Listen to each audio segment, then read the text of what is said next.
Hello everyone, Skystone here. This is episode 2 of our TWC Updates video series, as I'm considering the very first one to be based off of Lucifer's. Now, there have been 31 updates to TWC since Luke's TWC Update number 1 video.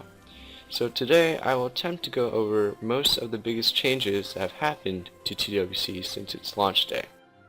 Please note that this list of major changes may take a while to go through, so bear with me as I try to make it as entertaining as possible.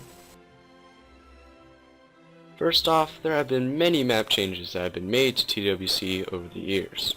The Forbidden Forest has been remade to be less of a maze and more like an actual hike through the woods. Silverblood has been relocated near the end of the Forbidden Forest and has changed its overall monster path. The Hogsmeade Bank has been replaced with a new shop called the Magical Marvelous Mystery, or MMM for short, which sells random items at very high prices, but it does have random sales from time to time, which helps cheapen the cost. Any player can now contribute to the daily profit from Borgenenberg's special secret room, which can be accepted by official daily profit editors, of course. There are also multiple vaults added to the game, which seems to take place of the original player-owned house's idea, just with more security. These vaults can be upgraded from any player's standard vault by collecting artifacts dropped from floating eyeballs. Upgrading from your standard vault to a bigger vault will use the artifacts and will give more space and rooms in your vaults for further storage. Lastly, the Chamber of Secrets has also been entirely remapped and is now more like an underground maze. There have also been a lot of changes done to the NPCs as well, mostly for standard player convenience. The Mysterious Cape Fellow, normally found in the Chamber of Secrets, can now offer renames and kill-death ratio wipes for 25 and 60 spell points respectively. In Grugot's Bank, Bank Gnome at the far right has been renamed and changed into Demetrius, who will return all the stat points he had previously spent in the past. Hovering over NPCs will also now allow you to left-click on them rather than bringing up the menu in order to talk to them. Hopefully this specific change will help new players understand the game more quickly. A lot of changes have been made to clans as well in order to increase more activity and overall competition. Ore keys can now be destroyed in order to help the defending clan from raids. The DE and Aurors now have constant occlumency when robed to prevent players from finding out each person's clan association more easily. The dark mark produced from DEs can now be dispersed by saying disperse after 4 to 8 times, or it can be done more quickly by multiple people saying disperse as well. One especially interesting change that was added to TWC was the ability that clans could directly change a part of Hogwarts, as Hogwarts floor tiles will now change color depending on which clan won the previous clan wars, Death Eaters being black and Aurors being the good old brown. A lot of spells have also been changed or implemented in order to add more opportunities around obstacles with magic in the game. All projectiles can now be fired across water, which is awesome to try out while on brooms. Some of the old projectile spells will also now affect your surroundings, as Glacius will freeze ice, while Inflammari melts recently frozen tiles back to their normal state. A new spell called Interfigura will protect players against unwanted transfiguration spells.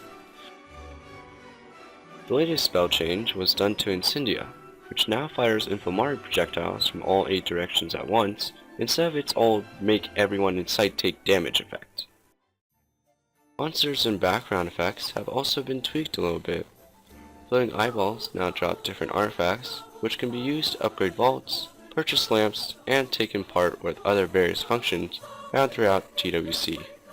All monsters now drop new wearable titles, which will replace your player-given rank. These can only be worn by Hogwarts graduates, however. A new blood effect was also added, which will indicate when your projectiles hit other players. This will especially be helpful in seeing whether your opponent harms him or herself by running into their own spells. There is also a new weather feature on TWC, which can randomly choose from 6 distinct weather modes such as sunny, partial cloud, cloudy, rain, acid rain, and snow. Some weather states will also affect your damage output, so players can have a slight advantage if they understand the different weather modes. A new monster called the Wisp was also added to guard a new TWC system known as Enchanting. From the Enchanting system, you can also create weather stones, which will give you some control over TWC's new weather system. Lastly, the Basilisk can now petrify students and has been given a couple of stat buffs, so enemies of the air, beware. The UI in TWC has also been changed in order to give more specific information to players. Instead of seeing the mysterious cave fellow, damage and defense specific stats can now be visible under the Stats tab. Please note that this will only be visible when you are at least a level 500 player. Obliviate now actually clears your chat instead of spamming you with line breaks, and when examining a lamp, it will tell you exactly what it does and how much time it has left between uses. Lastly, you can now trade with other players, more safely and securely, through the new trading system, as shown.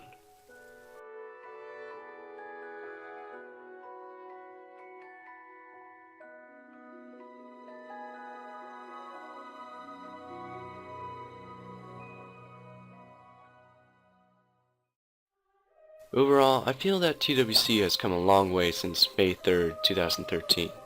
Already has a lot more features I'm very glad it has. As promised, TWC has brought back Clan Wars, created more events including automated events, has given us endgame content such as upgrading vaults and items, and has delivered us bug fixes that have made a better impact in the overall feel of the game. All these updates have definitely created a better atmosphere in TWC, though updates are not the tools that make up TWC for what it is. The only thing that makes TWC epic is the community. Without players on TWC, updates would serve no purpose.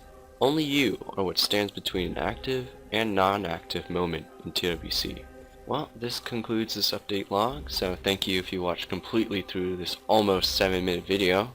And as always, TWC, stay magical.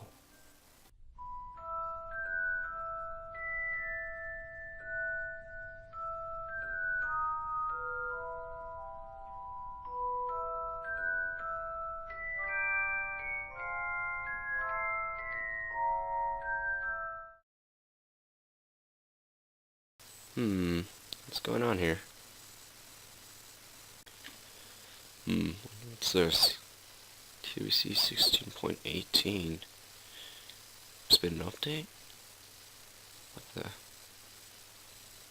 have you done, Rotom? Does this mean I already have to make another update?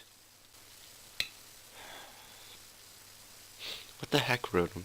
Why would you do this to me? Why?